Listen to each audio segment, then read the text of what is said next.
nation, nay, the world, actually. You are world travelers. It's true. It's true.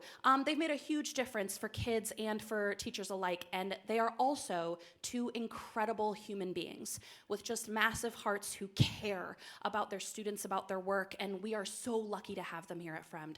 They come to us from the Applied Tech Department. We have Mr. Mike Crash, PLT Dubs. And our autos aficionado, we have Mr. Steve Elza. So I will pass the mic to them so they can talk to you now. This is yours. Thank you. Thank you so much. Wait, mine doesn't work. That's what you get. It is now. Hi, everybody. Thank you. We are teachers, obviously, so class participation is important. So this is my pal, Steve Elza, and today we're going to be talking to you about worth.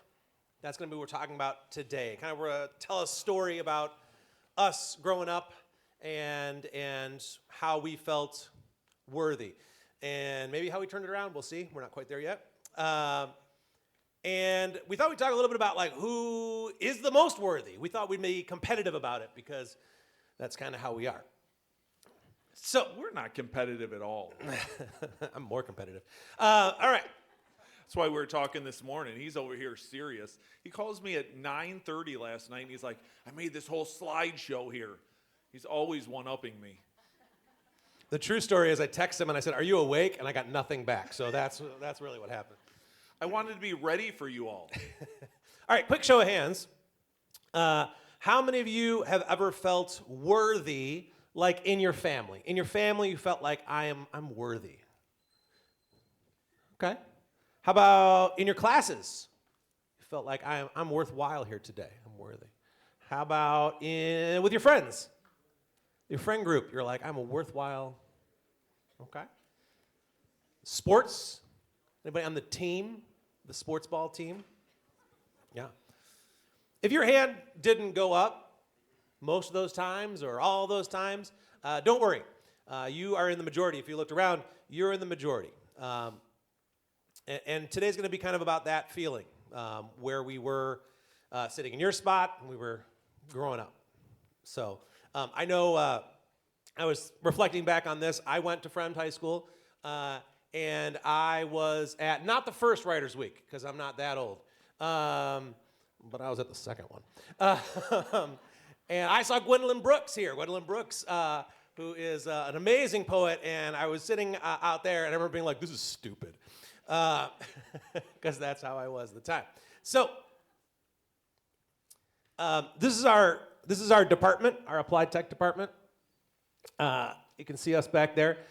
You will notice that there's somebody missing from that picture. Who is missing from that picture? Yeah, he wasn't there. He was at space camp. That's where he was. So I'm a good friend, so I made sure he was there in the picture. Mr. Elza, why were you at space camp this year? So as teacher of the year, you get to go to space camp. That's right. But let me tell you how space camp leaves you out, though.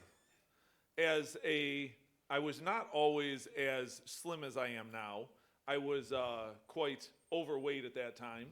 I could not go on part of the thrill of space camp. So they have this machine where you can feel zero gravity, much like things at Great America, things like roller coasters and rides that have weight limits, zip lines that have weight limits. There were things that I could not do at space camp that pulled me away from the other 56 teachers of the year. So there are still things, as we're going through this, there are things in my life that have pulled me away from the rest of the group, that have made me feel different, that have made me feel ostracized me and made me singled me out in the conversations. But this one here, I was not there because I was at space camp with 56 teachers of the year from across the world. That was one of my favorite things that year. People would be like, "Where's Steve?" And I'd be like, "Space camp," and I would just leave it there to see if they'd ask more questions, right? So this began, this is 2015, began a really long tradition between the two of us of me being like, well, excuse me, teacher of the year, which turned into former teacher of the year, ex-teacher of the year, things like that. I will always be the 2015 Illinois Teacher of the Year. Yeah, absolutely. It's only taken me 10 years to own that. That's right. So we used to have this joke. He'd be like, well, even though I won it, like, you're way more worthy than I am. And I'd be like, no, Steve, you're way more worthy than I am. We would like argue back and forth about that. That's kind of what today's going to be about. So like I said, a little competition. We'll see who basically had a more rocky journey on the way here. So we're going to start young. You know what I love about this picture? Can you tell which of us it is? This, like, for sure, this looks like a kid who would beat me up in, like, 3rd grade. Looks like I'd beat you up. Yeah, look at you. Like Look at you. Yeah, you're like the kid from Home Alone, the older brother. You know what I'm talking about? This is still when I was nice. All right. So this is young Mr. Elza. This is an amazing picture. I just got this yesterday. His wife sent this to me. Isn't this a great picture? So those of you that, my students that are up there know that sometimes I'm very organized. There is one thing about me, I'm extremely organized with stuff. And so when Crash asked me for pictures from elementary school, high school, and college, I was like, absolutely not. There is not a chance. And every year, as you know, like in graduation, they ask for, the office asked for that stuff. And I'm like, not a chance. And then I got home and my wife's like, oh, I have all those pictures. And I was like, oh, Lord, here we go. And so I sent them. And so I'm being extremely vulnerable with all of you. And I'm sure these are going to surface for years to come. But Yeah. For me, my elementary years were a tough time.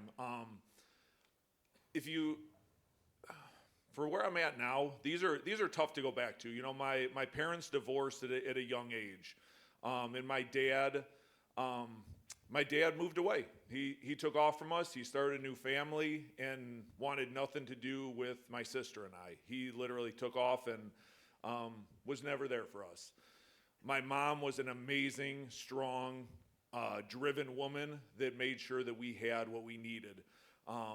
But she worked 2 and 3 jobs, so my sister and I did a lot of raising ourselves. And so when we talk about that worthiness of it, it's a tough piece to swallow when you're trying to fight for your daily livelihood.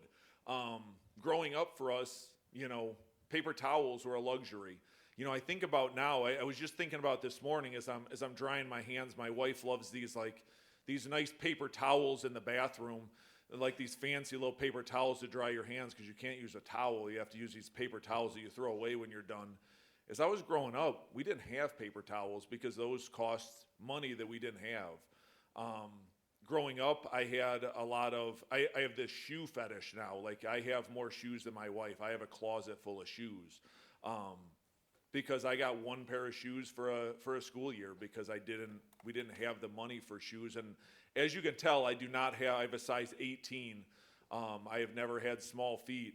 I've never been a small. I was overweight. Had glasses starting in middle school. I was definitely an awkward person. So when we talk about worthiness, it was definitely a difficult time for me. And I talked to Crash because this is a sweetheart. This is the sweetheart picture. That's a great picture. It's got the glamour shots, the shadow in there. I love it. But I really found my failure really started in 5th grade when I got my first F, and it really, I leaned into that failure side of things, and you're going to see as we transition through things how I leaned into that failure side of things. So. It's a pretty good story. But I have better ones. Let's see. But please hold. Yeah, hold on. But wait, there's more. All right.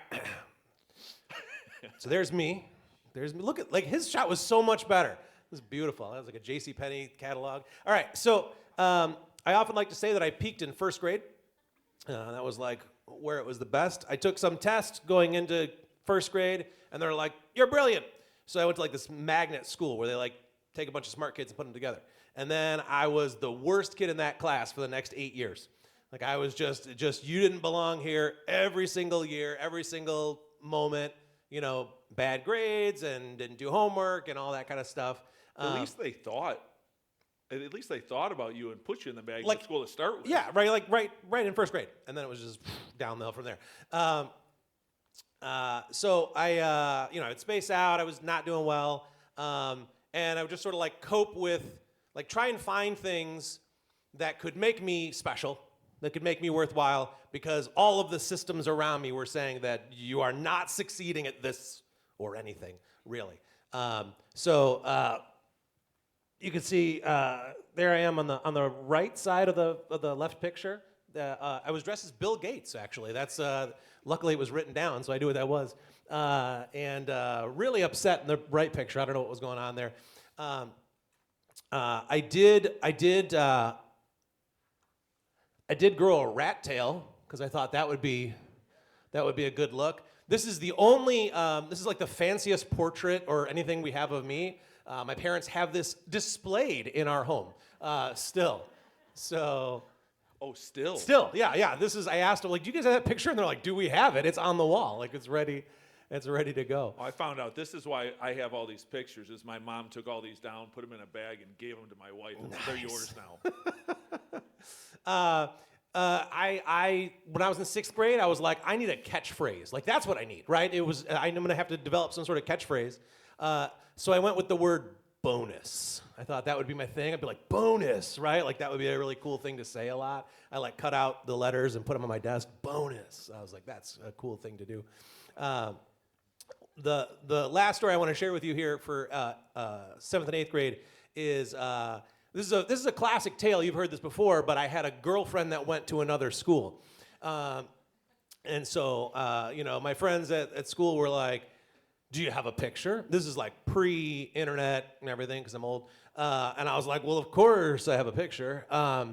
And so this is the picture that I I brought to school. This is my girlfriend. And I didn't know her name. I made up a name, obviously, of this girl. And I want to remind you, I'm like 12, and this is Kate Moss. Who is arguably one of the biggest supermodels at the time. She had a really successful ad campaign. And so, while I was not a genius, I was surrounded by them at this school. And so nobody was fooled by this whatsoever. But to their credit, boy, did they play along with it for a while. And they were like, Mike, I think I saw your girlfriend on the side of a bus. And I was like, what? And they're like, yeah, like I think her name is Kate Moss, and I think she's a model. And I was like, well, she never told me. And we're going to have a talk about this. I can't believe, what else is she keeping from me? And as I was thinking about this story, I realized I have no idea how it resolved. Like, I don't remember, there was no conflict or anything. It wasn't like, yeah, we broke up because, business was too difficult for us or something like that. I don't know. I don't even know how it ended. It just fizzled, as these things do. Sorry, Kate. It didn't work out. And hence why you have such a drama career. That's right. Okay, so that's that. You can absorb that idea of like we knew kind of what we were worth at that time. Let's move on to high school. We'll go to Steve first. Ready, Steve? Do you know what picture I picked for you? No. Oh, see, I still. That's a great picture. Look like a sweetheart. Speaking of models, look at this guy. But again, so much of what we do, it's in our head. It's what we put in our head. And I looked back at these, and again, when Crash asked me for these pictures, I was like, there's not a chance. And then I started going back through them. I'm like, they're not that bad. I remember like in high school, like the acne and the awkwardness. I grew in between middle school, so in 7th grade to freshman year in high school, I grew 1.5 feet. I had a size 13 shoe.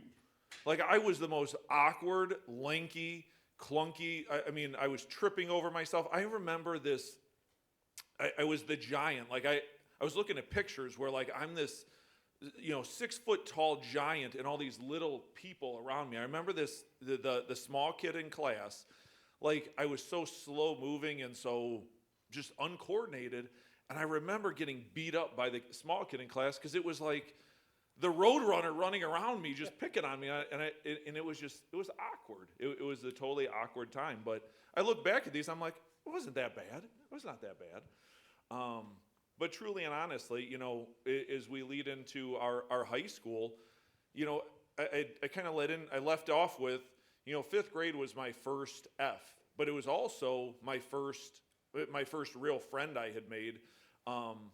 And it was kind of my downside. I chose some really bad, some bad friends that, help solidify those bad choices of let's make bad decisions. Let's ditch class. Let's not go to school a whole lot. Let's sleep in class. I had in math class in high school, I had a teacher who was out on maternity leave. I slept every single day in that class, and I earned an F. And I rightfully so I should. I failed Spanish class. I mean, I had a terrible go at it. And so towards the end of my sophomore year, as I was planning for my classes, I had a school counselor that, although I think in today's world, she probably would have been fired for what she said. I think for me, she attacked it the right way. She had some explicits in there, but she said I needed to find something where I could be a contributing member of society. And she put me on a path where I went to a tech school. So half of my day, I went to Glenbard East in Lombard, and I was she called me a loser and some other things, but half the day I went to a vocational school, and I took automotive classes at the Technology Center DuPage. And that is where I met, for me, the first teacher in my educational career that I felt seen by. It was the first teacher for me that I felt understood who I was. He himself was a high school dropout. He himself was the understood ditching class. He understood my passion for cars. He understood my lack of connection to schooling. And it was the first time I really felt that I was seen. For me, that was a real turning point in my life. And so, although I look back and I feel like I look normal in these pictures, I was a broken teenager, and it took one teacher. I think sometimes that a lot, as I'm growing up now, and I see people that have lots of supports, or they'll talk about lots of supports. It was one teacher that really turned me around, and so Jim Crudel truly did turn my life around. Is this him? I Googled him. Is that him? Yeah. Is that him? Yes, it is. Nailed it. Jim unfortunately passed away several years ago, but Jim was a truly, he was a father figure for me, and he was someone that not only changed my life, and he's the reason that I graduated high school, but he is, more importantly, the reason that I went to college. I literally graduated high school, and I went down to Southern to check out Southern Illinois University, their automotive program in June, which Southern Illinois in June, it was 110 degrees. It was a swamp down there, and I fell in love with it. But I was the first one in my family to go to college, and it was because of this man. It was because of him, and we'll talk a little bit about this later, but it was because of him that I became a teacher. One person in my life, one person that seen me for who I was, seen me that I wasn't a loser, seen me as someone who had worth, and I'll talk about this a couple of times we're going through this, seen me for something that I didn't see in myself. And I think so often in our lives that people see something in us that we don't see in ourselves. When we were talking about the Teacher of the Year stuff, when I first got that, when I was first nominated for that, Crash played a big part in that, and he doesn't take a lot of credit for that, but Crash is an incredible person that sees things in people that they don't see in themselves.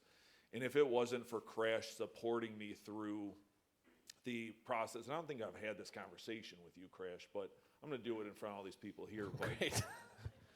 You know, I had to write, to become Teacher of the Year, I had to write a 28-page, basically, manifesto of who I am and how, you know, my teaching pedagogy, my life story, all this stuff.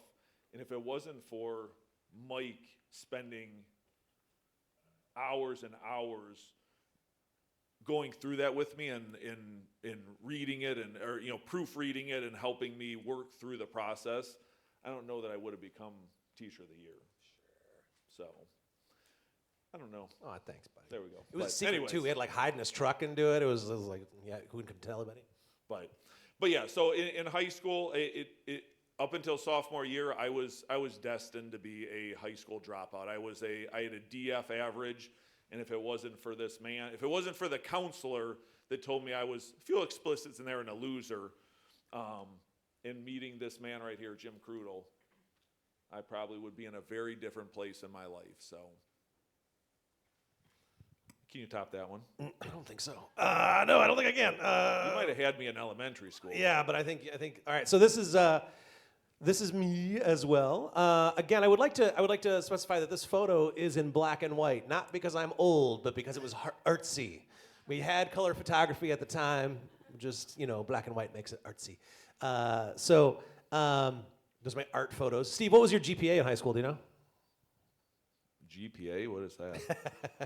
You had to show up. Yeah. I look back. Mine was 1.7. 1.7 was my high school GPA, which is not good.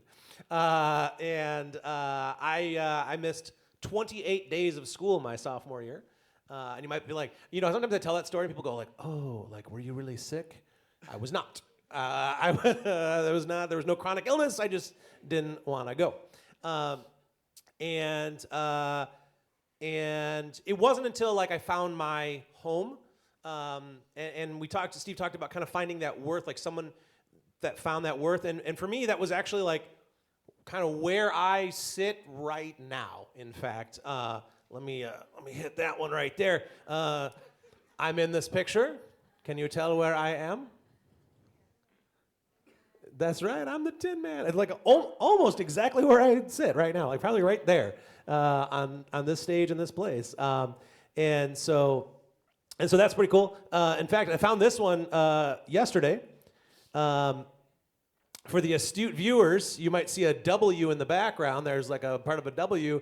This is Writers Week. This is me reading at Writers Week 28 years ago. Color photography. Yeah. So it was in these places that I found worth, right? People said, you are good at this thing, and you should come and do this thing. And it was like Mr. Elza said, like some teachers, Mr. Romano, was he here this year? Friday. Well, not today, but Friday. In the future, Mr. Romano. And other folks who were like, you're good at this thing. Like, you may not be good at these things. You may not be doing well at these things. You may not be doing your homework or doing the things you're supposed to be doing. But you have worth, right? You have things that you can do that you're good at, that you enjoy doing. And that was pretty helpful for me throughout, right? And again, as Steve said, I hate to steal his shtick here, but were it not for those things, I don't know where I would have ended up, right? I don't know. Again, you know, my dad went to college, but it was never any kind of stress or anything like that for us. It was just like, just do whatever you want. So I don't know what I would be doing if it weren't for finding a home in this place. Let's talk about college. Oh. What do you got? This is the best picture that his wife sent me. Hush falls over the crowd. Oh, that was it. That was the best one. I had to pick. That was the best one. Well, and I'll tell you though, that's actually my sister in the middle. She's the much better looking one in the family. She got the normal genes. She's not super tall. I mean, she's tall, but she's not super tall. She got the good looks. She still has brains. She's a much better one. And then that's my college roommate. And I'll tell you, like, again, no one in my family went to college, so I had no idea what to expect. And, if it wasn't, I literally, when I went to Southern, Jim Krudel had everything set up for me. Like 90% of the paperwork was set up. He had made sure that he went through all the financial aid paperwork with my mom.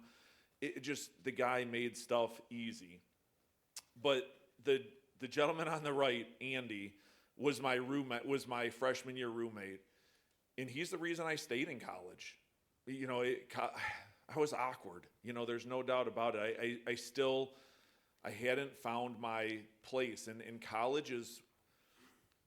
high school was awkward for me, as I've shared with you. College was a breath of fresh air. College was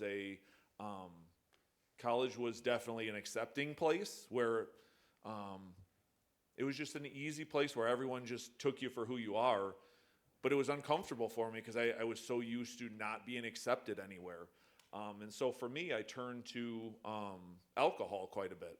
And so what's actually probably cut off this picture is the alcohol. So I'm glad she cut that off there. But I turned to alcohol quite a bit. And so my first year in college was quite a bit of drinking, which if it wasn't for my strength in automotive, I probably wouldn't have made it through my first year. And if it wasn't for this guy here, my college roommate, that really made sure that I got to classes and I wasn't completely consumed by bad choices. He got me through that first year, and then I straightened my stuff out, and I got that trajectory on the right path. Again, when I think about those people that had a part in my life, seen something in me that I didn't see in myself, I look back and I'm like, I'm so dang lucky that those people cared about me and they took the time to actually make sure that I was going in the right direction.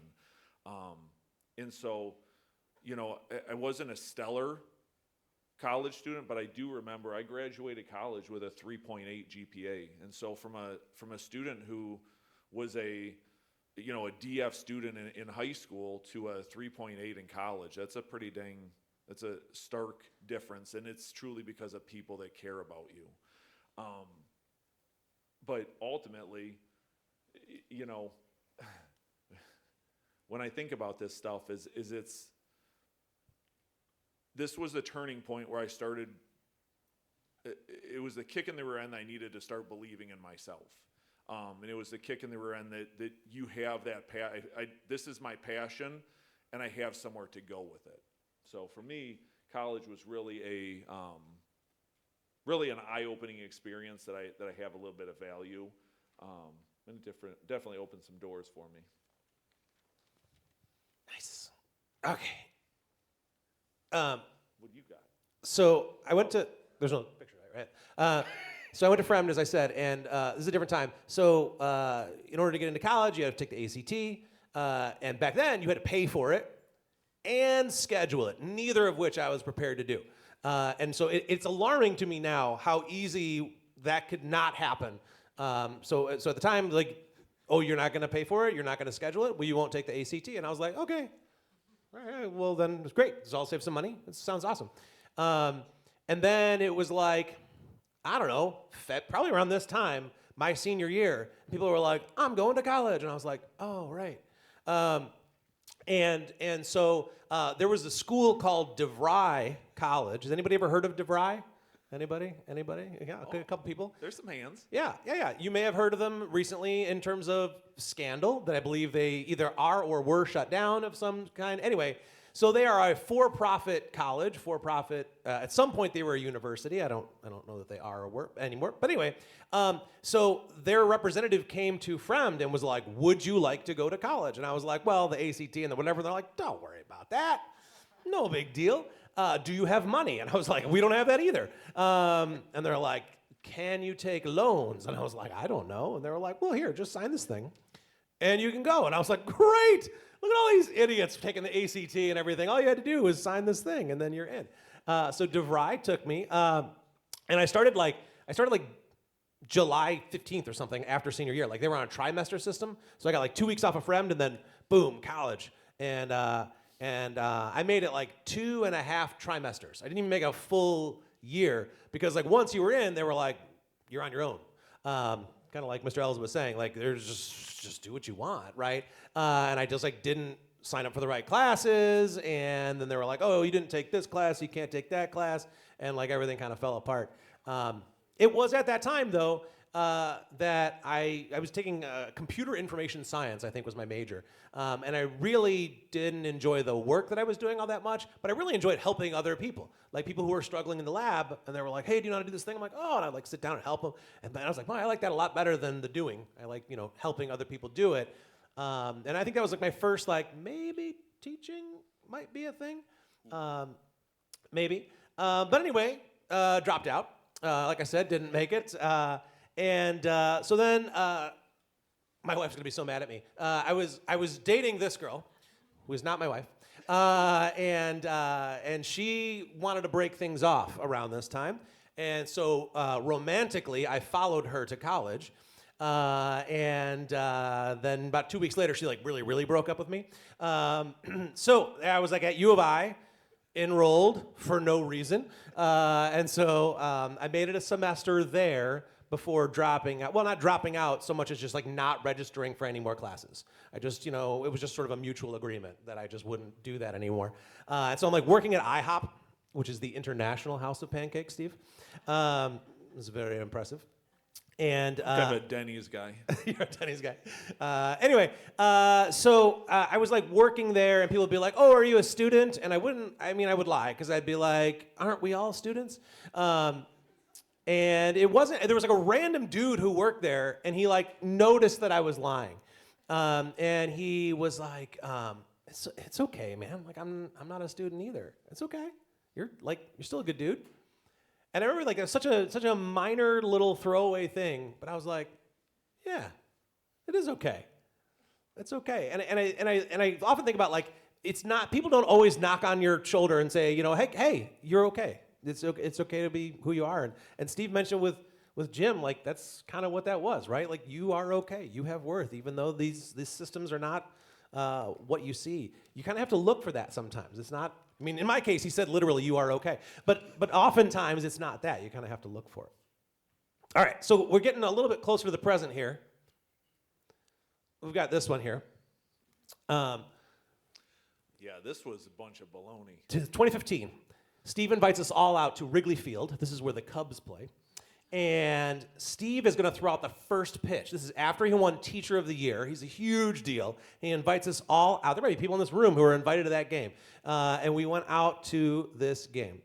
Steve, did you throw out the first pitch at this game? No, as you know, I am not overly athletic. I try to be. But I practice. So at the time, our trainer, Russ Shellhace, he played minor league baseball, and I had practiced with him. I had worked through, I was ready for this. I was not going to mess this up. I did not throw out the first pitch. He did not throw out the first pitch. He did not. He was ready. Who did throw out the first pitch? Oh, you guys. This is Daryl McDaniel's DMC from Run DMC. So like an hour before the game, we're like all there. And they're like, Steve, here's the thing. DMC is here, and so DMC is going to throw out the first pitch. And for years before the Illinois Teacher of the Year, this is Education Day at Wrigley Field. Education Day. And don't get me wrong, I love DMC. That's not my Run DMC. I'm all for it, but Not anymore. what? I got hosed. Yeah, so now he's a Sox fan. I did not see my worth that day, but. Yeah. I'll tell you where I did see my worth in that picture with my family. Yeah. This family. And sometimes, the reason I brought up this story is to poke fun at Steve, but also is like sometimes, even though like objectively everything said Steve is worthy.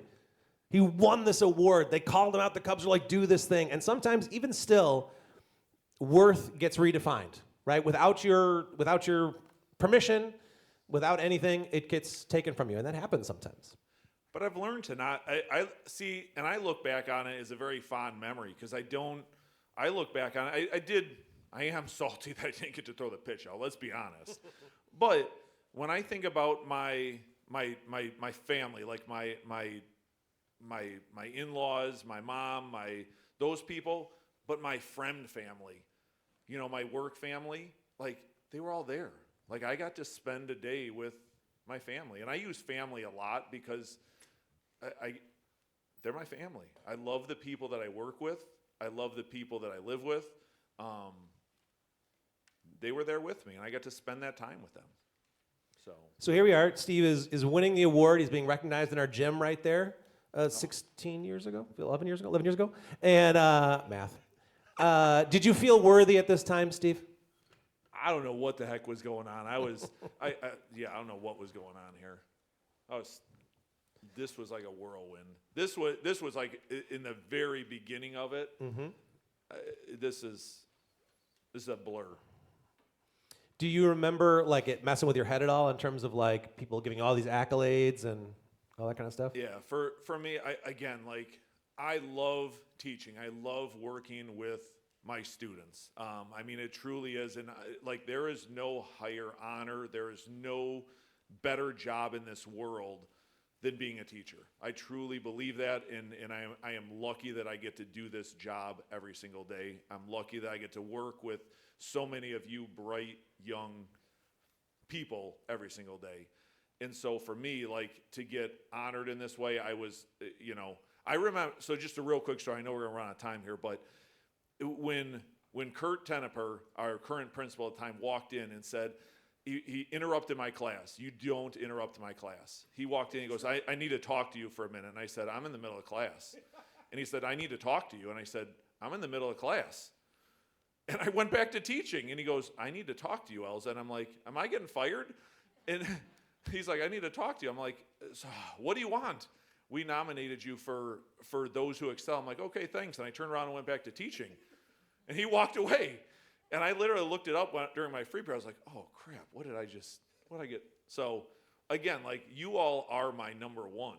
So, this was totally out of left field for me. Shortly after this, right? When did you get elected to be the president of the union? That was probably 5 years after this, 6 years after that. You became the president of the union, of the local 1211 teachers union. Yeah. Yeah, it's okay. You can clap. Woo! It's a big deal, believe me. He won't say it, but it's a big deal. Another something that someone's seen something in me that I didn't see in myself. Thank you, Anita Lee and Rob Higgins. And everyone else who voted for me. That's right. All right. Last couple things here. I helped Steve with teacher of the the Illinois Teacher of the Year, and he helped me then with national. Glad you put this in here. What's that? Glad you put this in here. He got me the National Engineering Teacher of the Year. So that's when I won that. Thank you. And after that, I started working with other teachers. I'm like an instructional coach, so I get to help other teachers. And I won another award with our own Mrs. Giggler. Anybody know Miss Giggler? Anybody? Mostly freshmen. And again, Mr. Ells and I don't think we felt worthy before winning these awards. And I really want to say to you guys that if you wait until you feel worthy to do something, the world's gonna miss out on what you could contribute, right? Because we never felt worthy before the thing, and frankly, infrequently after, right? We often question, what are we doing here? Why are we up here speaking? And why did we get these things? And the reality is that you're never gonna feel that way. You're never gonna feel like you are worthy of it and ready for it until maybe it happens. Well, and the truth of it is that, and I say this all the time when I'm speaking, these awards, like when I was named Teacher of the Year, I work in this building. We have all kinds of Teachers of the Year here at Fremd High School. I was lucky enough to be recognized and named, but you have Teachers of the Year that you sit in their class every single day. We have teachers that are saving lives every single day. And I truly mean that. I'm extremely lucky to work with the staff that we have here, and you know who they are.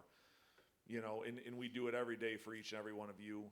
Like Mr. Crash said, these awards don't make us better. It's nice to be highlighted. It's nice to be recognized. But you have those rock stars in front of you, and you all are rock stars. I mean, there's you all have a whole lot of potential, and you may not see it, but you need to look inside and own that. You know, walk inside your story. You truly are worthy right now, as you sit in front of us right now. Own that and live it. Last two pictures I wanted to show here. This is Mr. Els and I in front of the Berlin Wall. And you know, in terms of things we didn't feel worthy to do, we took kids to Europe to show them engineering and automotive in Europe, which was pretty awesome. And then this is from last summer. This is us in Japan. We took kids to Japan, They which was actually awesome. had kimonos that fit us. They did actually. That's funny because I said, you know, we pushed ourselves to do something like a little bit bigger than ourselves, right? Something that we could do, not literally because everything in Japan was smaller than us. We had to duck under everything to get in. But again, like it wasn't something we were like, yes, we are comfortable and ready to do this. But if we hadn't, we would have missed out on that opportunity. Our students would have missed out on that opportunity. So, Steve, to close us out, Oh, jeez. here we go. What would you say to 15-year-old us if you had the chance? You are worthy. Woo! Yes. Every single one of us. We are absolutely worthy. Step outside. Do it. Absolutely. Just because the way the world defines worth to you, it doesn't line up for you right now, you'll find it. You'll find that thing. Just keep looking for it. Thank you so much for your time. Thank you.